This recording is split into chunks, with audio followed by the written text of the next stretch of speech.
Hello everyone. I am Dr. Geeta Goyal, an associate professor of English from RKST College, Kathal, and today I shall be talking about one of the very famous odes by John Keats, To Autumn. John Keats is known as a younger British romantic poet of the second generation. He was born in a lower middle class family in London on October 31st, 1795, and lost his parents at the age of 14.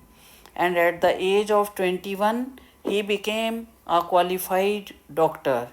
Though he had a very short span of life of only 26 years, he is known as one of the major romantic poets in English literature. He preferred poetry to medicine and composed his best poems in between 1817 to 1820. He is known for his various themes, including beauty, love, loss, and mortality. So, these are the major themes of John Keats' poetry. His poem To Autumn is in the form of an address to the autumn season. Welcoming autumn, the poet calls it as a season of mist and mellow fruitfulness, close bosom friend of the maturing sun.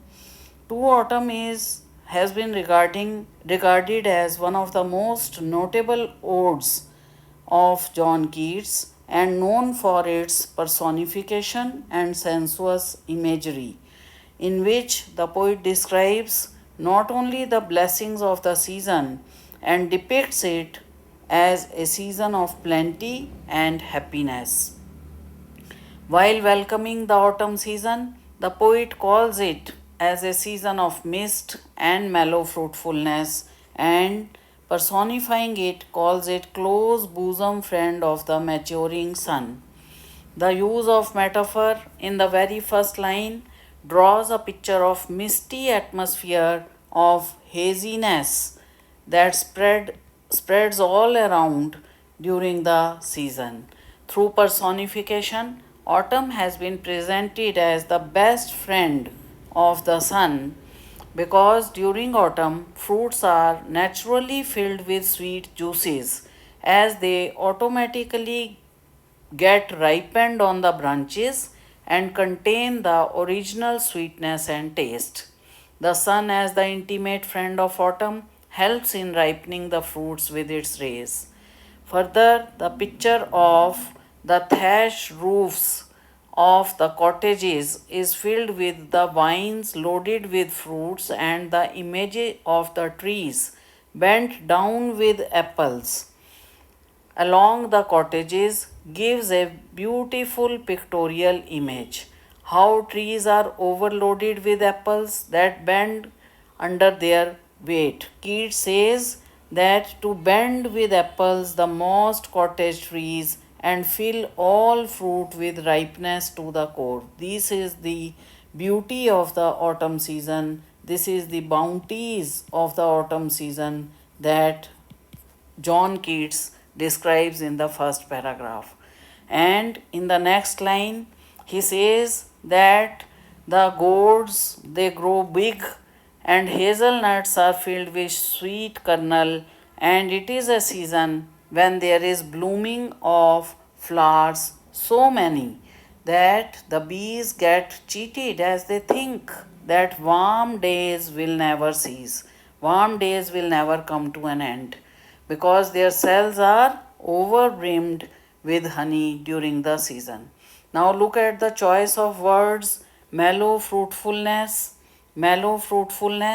and close bosom friend of the sun, filling the fruit with the sweetness to the core, and plump the hazel shells. All these images and budding flowers, all these depict wonderful picture of the season which the poet means is a season of plenty, is a season of joy, is a season of mirth and happiness.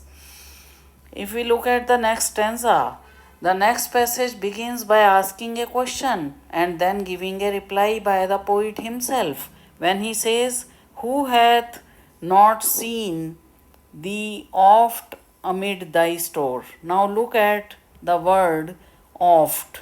So these are the, and sometimes whoever seeks abroad may find these sitting carelessly on a granary floor. Again, autumn has been beautifully personified, and as a farmer, as a reaper, as a gleaner, and a farmer sitting by the cider press. Look how naturally and beautifully the poet describes the various occupations farmers are engaged in during the season. He says that autumn can be seen sitting carelessly on the granary floor, whose hair is softly lifted by the winnowing wind, or a reaper. This is the second image that he draws. A reaper who might fall asleep with the fumes of poppies, and how his hook is still in his hand, sparing the next swath. This is a very beautiful, wonderful pictorial image. Or he describes autumn as a gleaner. This is the third image that he gives, crossing the brook steadily while his head is laden with the crop, and the farmer next is looking patiently every drop while sitting by a cider press. When he says, or by a cider press with patient look, thou watch the last oozings hours by hours. That the poet, through various personification, beautifully paints various activities farmers are engaged in during autumn season.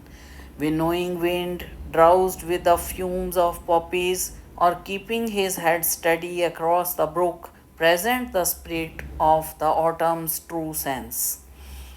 In the last and the final stanza, the poet begins in a tone of lament as he says, where are the songs of spring? Where are they?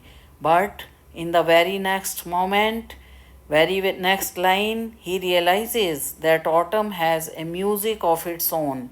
As he says, think not of them, thou hast thy music too. And he tries to find the music, different type of music in autumn season. And then he says the pictorial imagery of the soft dying day and the setting sun with its rosy hue touching the plains filled with stubbles as the crop has already been harvested, present Keats as a wonderful artist painting a scene with words and images. Next, the music is formed by small gnats singing a wailful choir, swallows moving and sailing up and down with a light wind, bleating of the lambs, singing of the hedge cricket, and whistling of the redbreast, and twittering of the swallows form the unique music of autumn and provides various sounds of autumn in an artistic form. Thus, to autumn brings beautifully Keats' love for nature and shows his craftsmanship and art. To autumn, which is generally described as a season of death and decay, is seen with a different perspective by Keats. Instead, he calls it a season of bounty and maturity on a deeper level. Thus, the poem can be read as depicting Keats' philosophy of acceptance and reflects his attitude of looking for positivity instead of lamenting for something which is not there. That is why the poem has been ranked among one of the best odes written by John Keats. Thank you very much for this video.